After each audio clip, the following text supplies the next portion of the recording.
All right, here's a story about a Chassid. I knew him actually well. His name was Rabbi Yaakov Lefkovker of blessed memory. And he was in Russia. And it was in Russia, it was possible to apply for a visa to get out of Russia. And he applied for visas and he didn't get out. This must have been after Stalin died, obviously, probably in maybe the 60s, maybe the 70s. And so he applied for a visa and he didn't get the visa. And other people applied for visas and they got stuck in Russia. And other people got and he didn't get. And he would apply. And I think there was a limit. You could apply like once a year or once every half year or whatever, every 6 months. Anyway, so he would apply and nothing would come back. And he would go to the post office. He didn't receive anything. And other people were getting out, and even his relatives got out. And there was a big holler. His relatives, some of them settled in Crown Heights by where the Rebbe was. Now, the Lubavitcher Rebbe put tremendous effort and attention and who knows, money and time on trying to help the Jews in Russia. And finally, we see that it did. It worked. I mean, the Iron Curtain fell in 1991. But before that, it was terrible. So one of the Rebbe had a Farbrengen, I don't know what it was, Yutet Kislev or something, and one of Yaakov's Lefkovker's relatives with it, I think it was his brother, was there. So the Rebbe looked at him and went like this, what's going on? So he came up to he said, he's still back in Russia. He's not getting out. So the Rebbe said, tell him that the permission has been given for him to go out. But he has to pound on the tables in order to get it. That's what the Rebbe said. He's got to pound on tables in order to get it. No, I mean, like I said, I knew this fellow Yaakov Lefkovker. Maybe in the end he changed or something, but he was a very quiet, pleasant sort of a person. And he got along with everybody. And he was definitely not, he was also small in stature. He was not that type of a person. Anyway, so his brother told him that the permission has been given and that he just has to pound on tables. So he went down to the post office and he said, I applied to my visa for like who knows, the 30th time, however it was, and I haven't gotten any answer.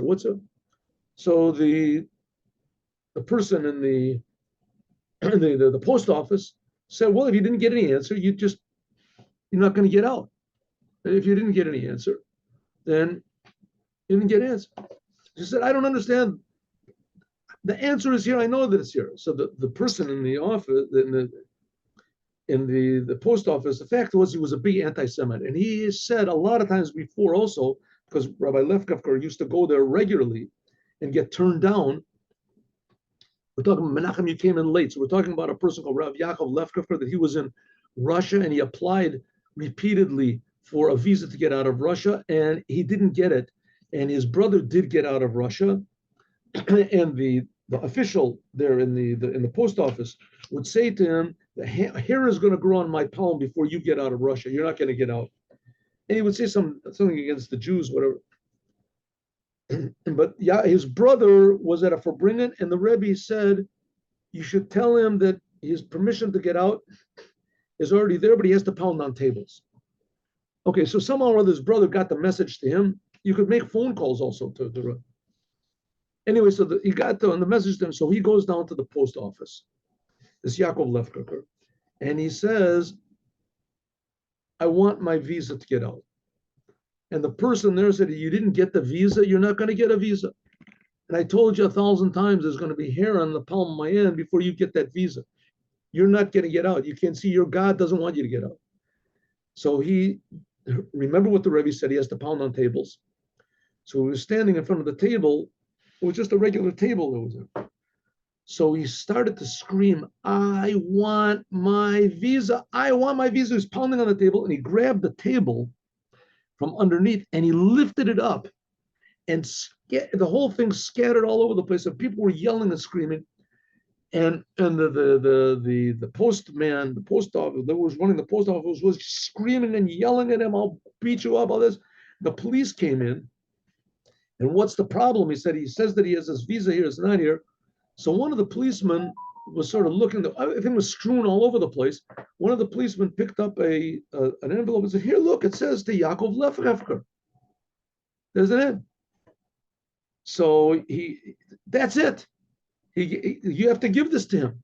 You're working at the post office. He said, "Oh, I didn't see it." And the fact is, he had kept it hidden. The person in the post office. So he gave it to Lefkevker, and he got his visa. So somehow or other, the Rebbe knew that the visa was there, and somehow or other, the Rebbe knew that the way that he could get it was by means of turning over tables. And how the Rebbe could know a thing like this?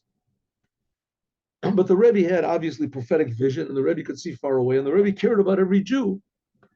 And so the Rebbe's advice to the Chassid, when the Chassid did the advice, took the advice against his own nature, it worked and it got him out of Russia. Have a good day with Mashiach now. Hope to see you tomorrow at 8:15 in the morning. Have a good day with Mashiach now.